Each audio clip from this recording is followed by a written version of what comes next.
What's up, y'all? It's Zay French and welcome to the Zay French channel. Today I'm going to be talking about something that I don't usually talk about. It is something that other people come to me about and ask me about, and that's pretty much the only time I'll ever open up my mouth about it. I don't think it has anything to do with me not healing from it. I think it has everything to do with just the amount of trauma that it caused in my life.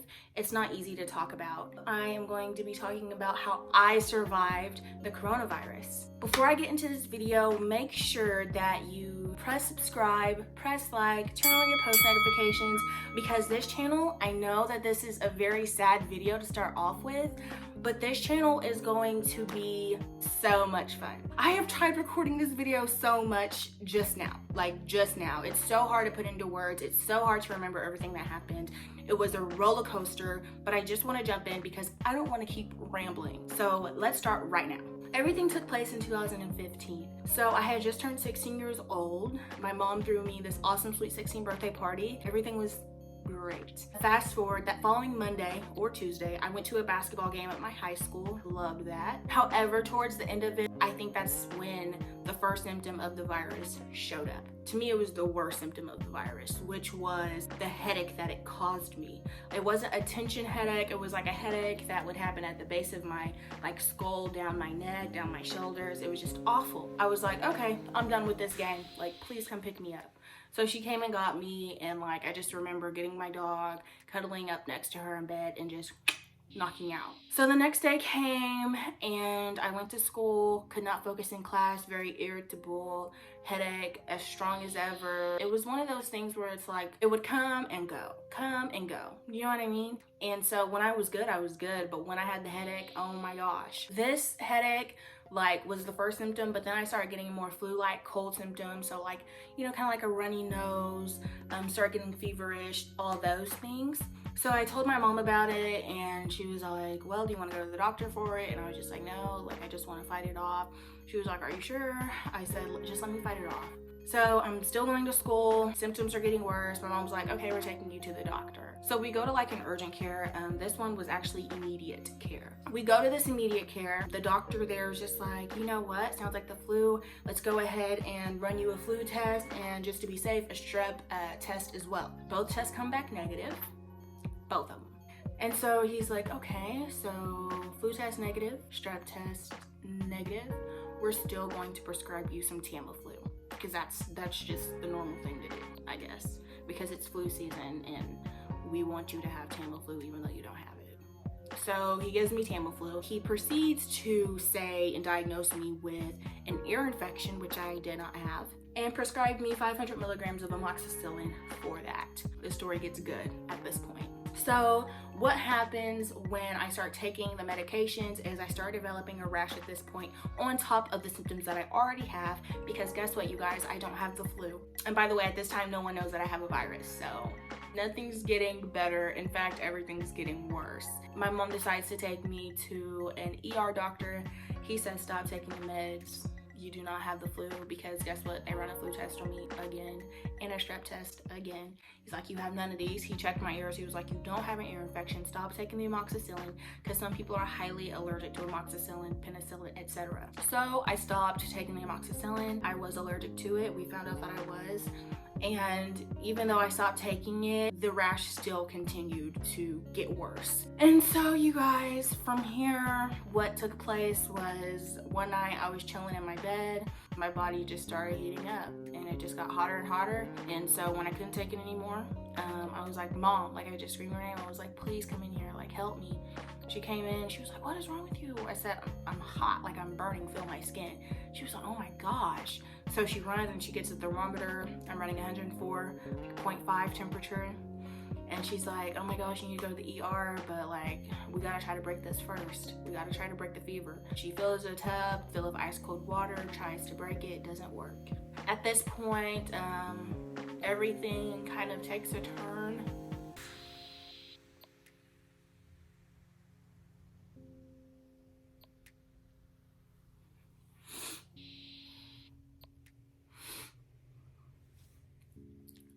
Everything kind of takes a turn because I didn't know that when we were leaving the house to go to the ER, that would be like,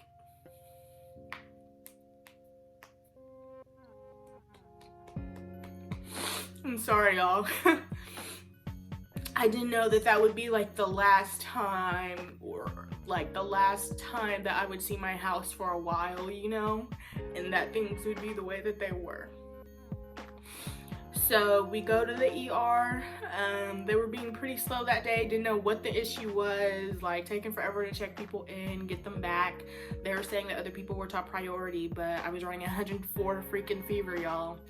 So my mom, you know, for some reason at hospitals, at restaurants, and everywhere else, you kind of have to act ignorant for people to get to movement. So that's what she had to do, unfortunately. She was like, let's go. Like, my daughter has a fever, which I want her to do. Like, pass out, die, burn, like, what is up? So they take me back there. They're doing vitals, blah, blah, blah. Oh, what are your symptoms? Honey, I have 104 fever. So anyways, next, what takes place is the doctor's like, okay, first things first, honey, you have a virus. They didn't know it was corona. They didn't know it was coronavirus. He was like, you have a virus. And he was like, you know what, we're going to give you fluids because, sweetheart, you're severely dehydrated. So they start trying to give me the saline or fluids or whatever. Little do they know, all my veins are collapsed. So at this point, nurses are poking me everywhere, can't find a vein whatsoever. They're poking me everywhere, y'all. Each arm, they're poking me in the hand, they're poking me in my feet, they're poking me in my neck and my groin, my head, can't find a vein. At this point, I'm passing in and out, okay, of consciousness. Like, I'm just losing it. You know, I'm dehydrated, everything's happening, I still have this fever, like, it's no bueno. And so, like, my little sister, I remember her being at the ER with us. She, like, left the room. Poor Shyla. Y'all go follow her YouTube channel. I'm gonna link it down below. So finally, they found a vein or whatever, and I started getting the fluids I needed. They decided to transfer me to OU Hospital, or OU Children's Hospital. While I was there, I stayed on one floor for a little bit. They were doing testing, you know, figured out that I had coronavirus. But soon after, shortly after, I started struggling to breathe. And so that's when they had to medically induce me into a coma. From that point on, I was fighting. Y'all, I cannot tell you anything from personal experience at that point, because once they induced me into the coma, that was it. Like, I was out of here. Like, I don't remember it. I don't remember anything. Only the people that saw me would be able to tell me what happened so that I can tell you. And so that person in my life was my mom. She stayed there with me 24/7. She literally was living at the hospital with me, with her daughter. I stayed in that coma for like a month. I was on a ventilator, then eventually put on an advanced form of life support called ECMO, which stands for extracorporeal membrane oxygenation. Basically what this ECMO machine did was oxygenated my blood for me, because my lungs, honey.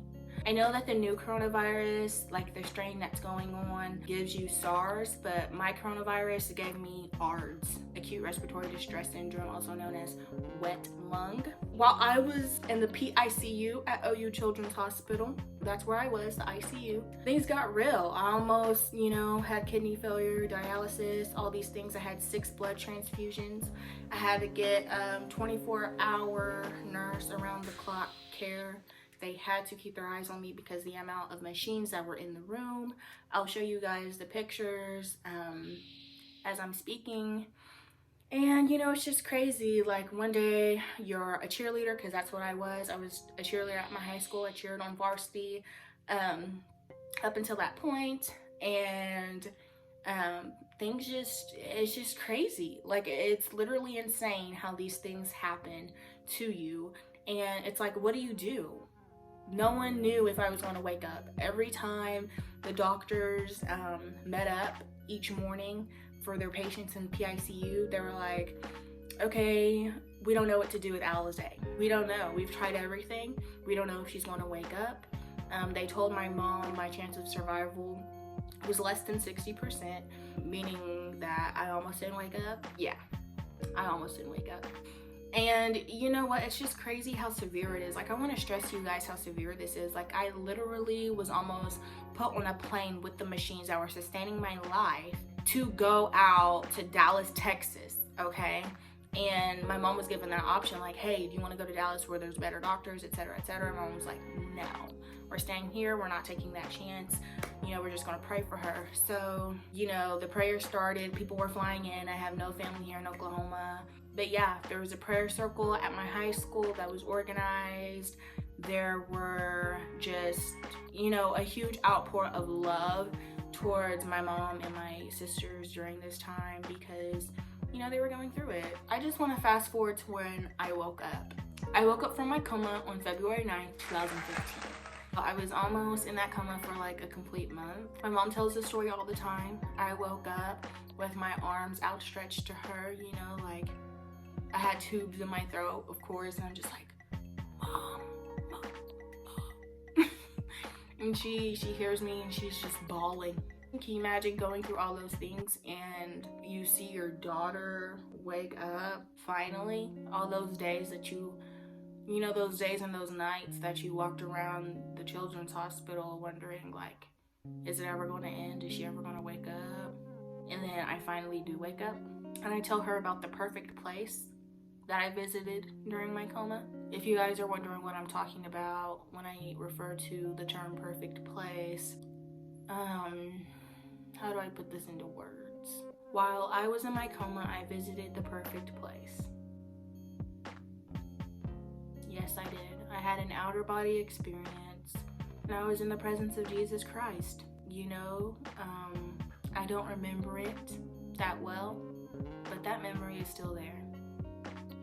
And so when I woke up from my coma, I told my mom about it. I told her about how I was given ice cream while I was, you know, in the perfect place. And I told her about how, you know, I called her name, called out for her, you know, for days and nights. And she didn't answer and she wasn't there. When I woke up, I was like, where were you?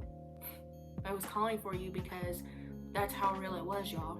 That's how real it was. I was like, I wanted you to be there with me. Where were you? I just want you guys to realize that not only is this oh my gosh, I survived the coronavirus. It's like, I survived the coronavirus. God brought me through that. He brought me through everything that I was going through before I even got the virus. Mind you, the virus developed into pneumonia. Forgot to tell y'all about that. That's why I started struggling to breathe. So I was going through it. But like, I was in his presence. And like, he's so real. Let me tell y'all something. When I was in ICU, there were several children who were also fighting their own battles. I just turned 16 years old. I'm fighting this battle. But there are other children who are way, way, way younger than me. And they're fighting these battles in their little bodies. And, you know, they're fighting. They're literally battling, you know, whatever disease or illness or, you know. And a lot of them didn't make it, y'all. My mom said that it seemed like with each death, like, it just kept coming closer to my room. Because my room was in the middle. And like the deaths just started on the outside of ICU, and it's like they just started coming, you know, closer and closer towards my room, like the code blues and all that. So what happened to me was meant for me. And I'm just going to get really real with y'all real quick because life is so fragile. And like last night, I just started bawling my eyes out, and my husband, he was like, what's wrong? And I was just like, sometimes I just get so like just thrown back and just kind of, you know, confused sometimes. And he was like, why? And I was like, because like, you know, I know everyone's heard about Kobe and his daughter and everyone else on the helicopter, their lives, like they had no idea. And it happened like this. But with me, like I was fighting and like God brought me through that, and it was such a process, and I wasn't supposed to make it out of it, but I did. This is my testimony. This is what God did for me. This is what God did for all the people that prayed. This is what God did for everyone who had anything to do with this. This is what God did for us. Do you know what I mean? Like, this is what he wanted. So I was bawling because I was just like, I don't understand how like this works sometimes. And I was just like, God is just like, his plan is perfect, but sometimes it's hard to understand because his thoughts are higher than ours, y'all. His plan is higher and bigger than our plans. And so it was just so hard for me to grasp like the fact that, you know, sometimes like it's just not your time. It's just not. If it was my time to completely be gone and not make this video for you all, then I wouldn't be here. Thank you, Jaden. That's my husband. Shout out to him for, you know, just comforting me and staying with me and just loving me all the time. So many great things have come after me being ill. Everything can stop though from the hospital, being at Children's Hospital. When your body goes through something that traumatic, you're going to go through even more stuff, mentally, emotionally, spiritually, and physically. So when I woke up, I couldn't walk, could barely talk. I had to get transferred to a rehab center where they assessed just how much I could do. And I remember, I'll never forget, this woman, she came in, I didn't know her title, who she was, could care less, honey. I was like, who are you? And she was just like, hey, I'm just gonna come and see like if you can take this hospital gown off, and you know, your mom brought you some clothes, you're gonna try to put this shirt on. And I'm like, does this woman think I'm crazy? Who does she think I am? Like, of course I can put on a t-shirt. But why are you watching me though? And so here I am thinking these thoughts, truly thinking these thoughts, because I don't know what I've been through, y'all. I don't know what the heck has happened. My mom, she's sitting there and she's going along with it. So I'm like, okay, fine. Y'all want to watch a 16-year-old girl take her top off? So be it. I start taking off the hospital gown and I'm like this. And I'm looking at my mom. And this is literally the position I stayed in because my muscles would not move anymore. I find out the woman is an occupational therapist. I'm like, I've got this, just give me 1 second.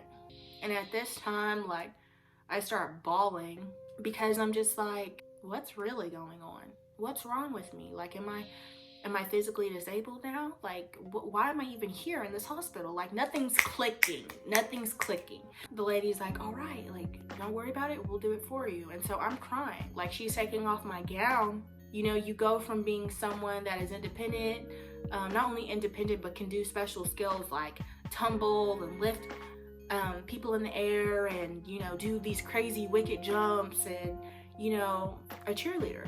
Someone that's so independent to someone that is completely dependent on a stranger. Y'all probably have no idea what that's like. And, you know, if you do have an idea of what that's like, then you know what I'm talking about. There's nothing like having everything stripped away from you. Your body, your voice, your mentality, your emotional state, your spiritual world be rocked. Yeah. After that took place, it was a learning experience from there.